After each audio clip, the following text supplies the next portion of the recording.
Hello दोस्तों, स्वागत है आप सभी का स्लीपी क्लासेस में। दोस्तों, बड़ी खबर है दिन की, वो है योग दिवस। दोस्तों, योग है, योगा नहीं। अंग्रेज आए और हमारे योग को योगा कहना शुरू कर दिया, हमने भी योगा ही अपना लिया। दोस्तों, जैसे भगवान राम है, रामा नहीं। कृष्ण है, कृष्णा नहीं।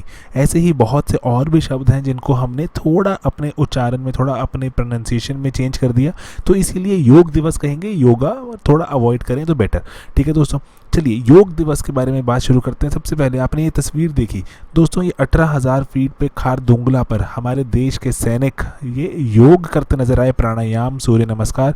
ये क्यों, ऐसा क्यों करते नजर आए? क्योंकि दोस्तों 21 जून को जब यूएन ने इंटरनेशनल योग दिवस घोषित किया, योग डे घोषित किया, तो यूएन के इसी चीज़ को हम सिंबलाइज करते हुए, सेलिब्रेट करते हुए दुनिया भर में हम पूरे देश में बहुत से और इंटरनेशनल डिग्निटरीज के साथ मिलकर हम योग दिवस मनाते हैं।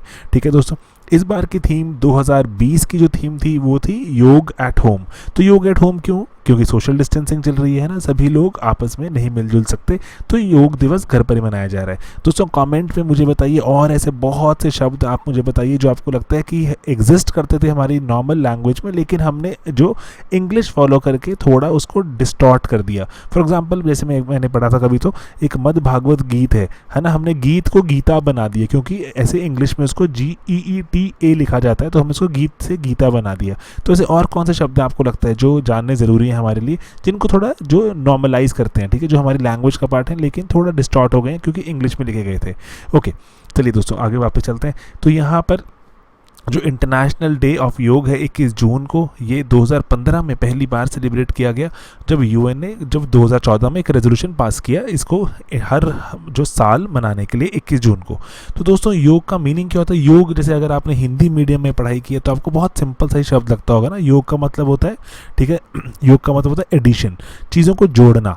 ठीक है, योग करना, जैसे गुना करना मल्टीप्लाई को कहते हैं। ठीक है, ऐसे योग करना एडिशन को कहते हैं। तो जैसे आपने सुना होगा ना कि कुन फाया कुन गाना था, उसमें कहते हैं कि कर दे मुझे मुझसे ही जुदा।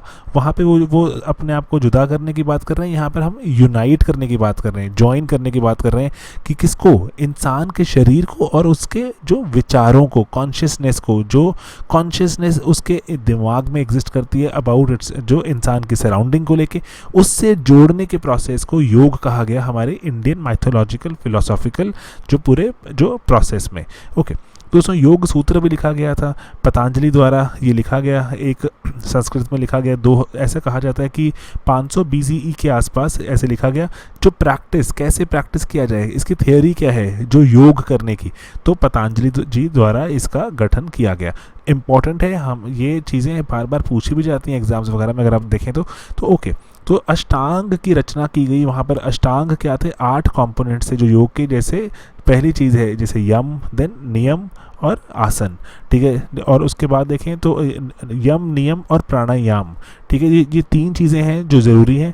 ठीक है, उसके बाद देन आसन और प्रतिहार। प्रतिहार का मतलब होता है कि अब आहार की, आहार मतलब जो हम कंज्यूम कर रहे हैं, कंज्यूम करना जब हम थोड़ा कम कर देते हैं उसको प्रतिहार कहते हैं। देन उसके बाद जो है धारणा, धारणा है हमारी मानसिकता, धारणा है कैसे ही विचारों को कंट्रोल करना, कॉन्सेंट्रेट करना, एंड ध्यान। और उसके बाद अंत में सभी चीज़ों को मिश्रण कहाँ बैठ के करेंगे आप? ये समाधि लगाकर।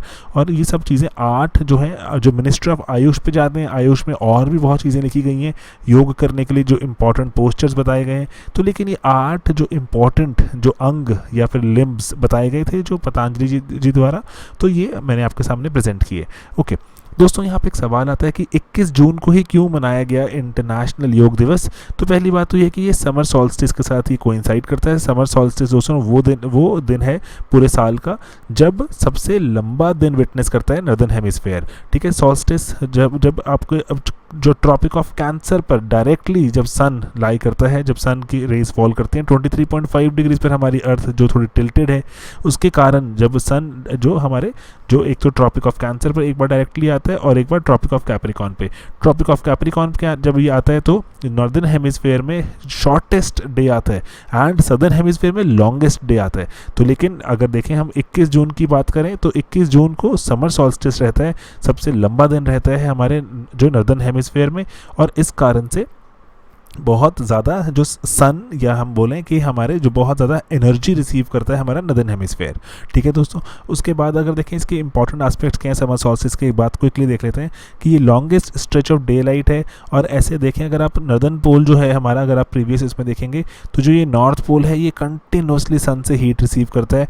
और इसी कारण ऐसे कहा जाता है कि नासा के जो द्वारा जो बताया गया हमें कि 30% ज़्यादा हीट रिसीव करता है हमारा northern pole compare to equator. Okay दोस्तों, वैसे सॉल्स्टिस का मीनिंग क्या होता है? सॉल्स्टिस का सिंपल मीनिंग है क्या, रुक जाना, कि सन रुक गया, कि लंबा रहेगा सन, बहुत टाइम तक रहेगा। ऐसा लगता है कि सन जो धरा पे, सन जो आसमान में रुक गया है। ओके दोस्तों, अब यहाँ पे समर सॉल्स्टिस के साथ एक इम्पॉर्टेंट चीज़ भी 2020 में घटी। समर सॉल्स्टिस या फिर सॉल्स्टिस पर ऑफन हमें देखने को मिलते हैं बहुत से ग्रहण, सोलर एक्लिप्स। तो लेकिन इस बार का था जो वो एनुलर सोलर एक्लिप्स था दोस्तों। एनुलर 3 तरह के दोस्तों सोलर एक्लिप्स होते हैं। मान लीजिए ये पीछे अगर एक सन अगर हम लगा लें, ये सन है अगर, तो एक पहला एक सोलर एक्लिप्स हो सकता है कि मून ने इसको पार्शली ढक दिया, ठीक है, बाकी दिख रहा था। दूसरा हो सकता है कि मून ने इसको कंप्लीटली ढक दिया। तीसरा हो सकता है ये वाला कि जब ये सन था, सन को कंप्लीटली नहीं ढक पाया मून, पार्शली ही ढक पाया, बाकी सन हमें दिखता रहा। ये ऐसा कब होगा? जब मून हमसे बहुत दूर होगा, जब मून अर्थ से दूर होगा तो ही ये हो पाएगा कि सन कंप्लीटली नहीं ढक पाएगा हमारे मून से, क्योंकि मून ऑलरेडी हमारे एक ऐसी पोजीशन में है जो कि हमसे जो पृथ्वी से दूर है। तो उस कारण से उसको एनुलर सोलर एक्लिप्स कहते हैं। ठीक है, जब कि पूरा कंप्लीटली ब्लॉक नहीं कर पाता हमारा जो मून है सन को, एंड उसके कारण एक ऐसे एक आउटर पेरिफेरी पे एक रिंग बनी रह जाती है। ठीक है, जिसको रिंग ऑफ फायर भी कहा जाता है। ठीक है, रिंग ऑफ फायर जैसे नज़र आती है। और ये 2020 में जब समर सॉल्स्टिस पर देखा गया तो ये एक बहुत बड़ा इक्लिप्स था, और जो नदर्न इंडिया में, सदर्न इंडिया में सब तरफ नज़र भी आया। ठीक है दोस्तों, तो बस एक ही छोटा सा हमारा इनिशिएटिव है जहाँ पर आपको हम सिंपल चीज़ों के बारे में थोड़ा डिटेल में जाके बताने की कोशिश करते हैं, ताकि ज़िंदगी बन पाए वर्थ लिविंग, ताकि हम जान पाएँ ज़िंदगी की और गहराइयाँ। और भी जैसे हम बहुत सी कहानियाँ, बहुत सी चीज़ें शेयर करते रहते हैं आपके साथ अपार्ट फ्रॉम योर स्टडीज़। ठीक है, जो आपके पढ़ाई लिखाई के जो चीज़ें जाननी है, उससे बेहतर एक और भी चीज़ है कि हमें अच्छा इंसान भी बनना है। तो उसके लिए भी हम यहाँ पर आपके लिए एक एग्जामिन्ड लाइफ जीने के लिए हम आपके लिए लाते रहते हैं नए नए इनिशिएटिव्स, जैसे हमने आज डिस्कस किया योग दिवस। तो मुझे आप कमेंट्स में ज़रूर बताइएगा कि और कौन से ऐसे शब्द हैं जिनको हमने आगे आ लगा दिया या कुछ और लगा दिया, इंग्लिश में हम इसको थोड़ा डिफरेंटली बोलते थे। ठीक है दोस्तों, चलिए मिलेंगे अपने अगले वीडियोज़ में बहुत ही जल्द। Bye bye.